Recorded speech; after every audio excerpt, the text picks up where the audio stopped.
Che pakatin thinrim main group pakata anpa chungchang ni tuka kangaya lo post a post tu min le a group min te le tivel te taklan ve ka tulem lova min lo khathiam la henu hi in khre zong ani yem min long ai ven pui te u kan pa lo bena sar tuka veng le a phone khret ka duwa kan pa Facebook ka check thuta group a hin om ve mi rem zak lo lu tuk mi pasal lo ngai zong du chtiang khating a kon te comment lama chun an pa hin tran de thup kati om jachu athil ti sulakha enva tan ni ravin in pa ni ravin me ekati yan yang kham hei chian ro khan in pa zo kha adik lo ni ro mo tin an in biak na zong zong te pon kan tak langa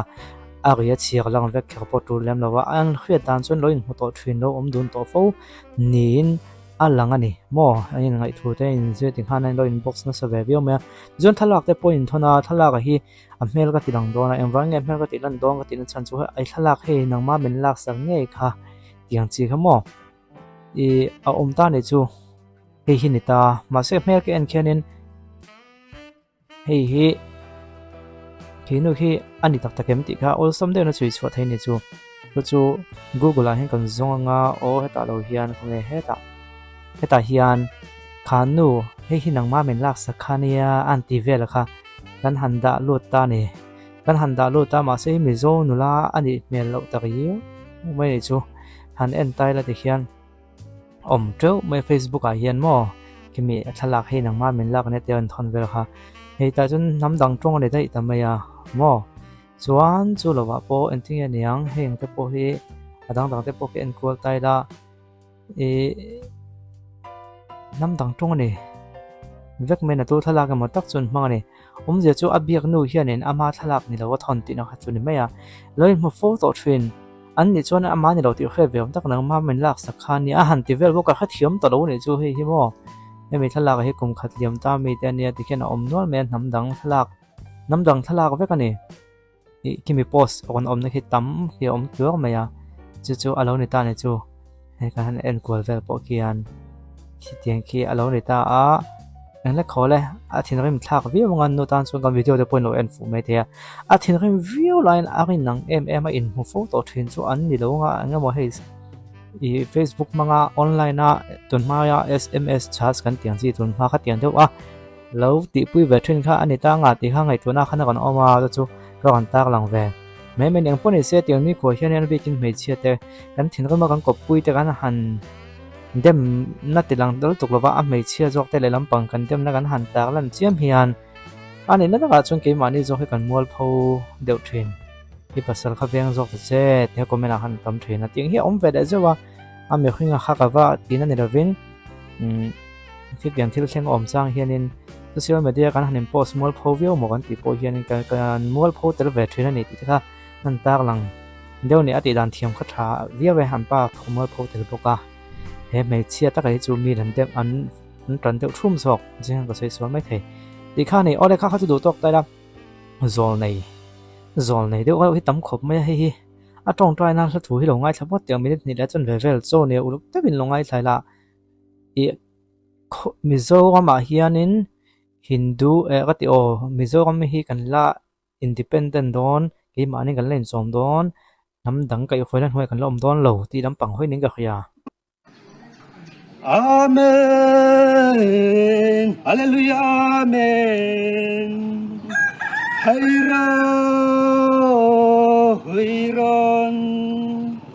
Amen Hallelujah Amen Amen Hallelujah Hayron Amen Hallelujah Amen Hallelujah Amen O zawram mi patiran to torenim tairo le O nangni mishing to imangelo enanga insuga angelo edo insilo O zawram namdang lakatalak swai ni anga namdang lakatashin swai ni ang basom hoya re takinam to labanga inkun to keklovang O nangni mishing to basom ta lak swai ni omanga ki sogin ni om to ang namdang thutwa re takinam to labanga namdang thutwa ya re takin kun to keklovang O zawram tisam mangim ramdang namdang lakatashin swai ni anga tisam mangi lak swai ni ang tisam televin ram to biang labanga tisam televin nam chua ding chua bok khek lawang o zoram chuti huna chuan hallelujah amen nam dang ten i ram chu an chu sak to lawanga Amen. Hallelujah. milen bia ten i ram chu an nei sak to sak lawang che milen ka tuaya chuan in an to sak lawang chuti huna chuan o zoram i ho sak na te i ro pui na te i thel ki thei na te magin en kim ti thei pa pathian chu choi sang in om na choi mo in om to ang o zoram lalpan lalu ho sak na intan ada te chu ba sa matalak chua ti sak in no aro zong in na pe kin amanga in ko ta tai no amang chuti huna chuan o nang ni mi pi to nang ma ni kal kal lalpa choi sang amanga lalpa choi mo in om to don si o zoram in tang khoi na kun an khar ze ani e in tang hun cha rei lo pang o nang ni mi pi to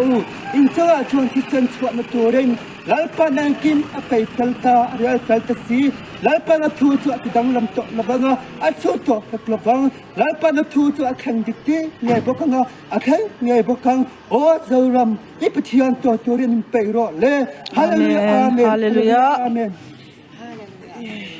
Amen. Hallelujah. Atong try na khen longai thau lu kam ka khalawa anen ta ka ti sen chu ani don in lo na emo khatiang kha athleng don ti na ang khania chu chu